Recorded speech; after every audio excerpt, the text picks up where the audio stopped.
Ako anak, sabi ko naman sa'yo talagang makikinig ang mga tao at saka talagang naniniwala sila sa mga pinangako mong pagbabago. Sulit ang lahat ng pinaghirapan mo, Tanggol. Ang mabuti pa, ipagdiwang natin ang pagkapanalo ng aking apo. Ang una at tanging mayor ng Montenegro. Lo, huwag po muna tayo magdiwang. Hindi pa naman utapos ang bilangan Baka mamaya madaya pa tayo ng mga girero.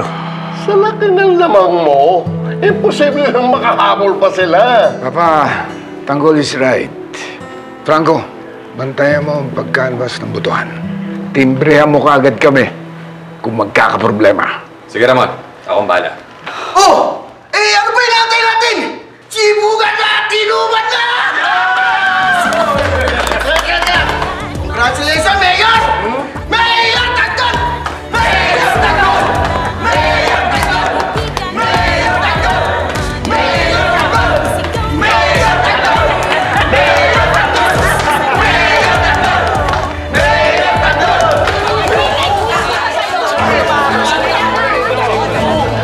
Tanggol! Lamang si Tanggol kay Miguelito magiging mayor ng inaanak ko! Pare!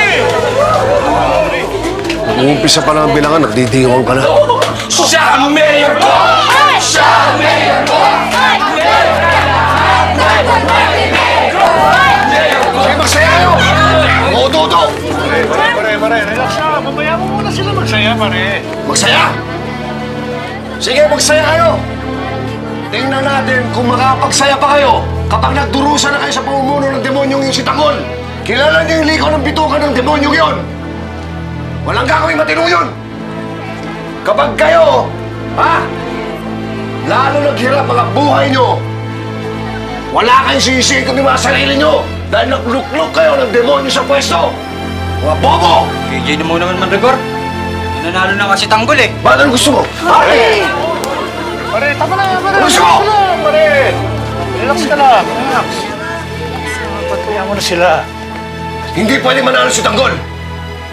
Dahil aabusin niyo ng kapangyarihan. Hindi ako papayang mangyayari yun.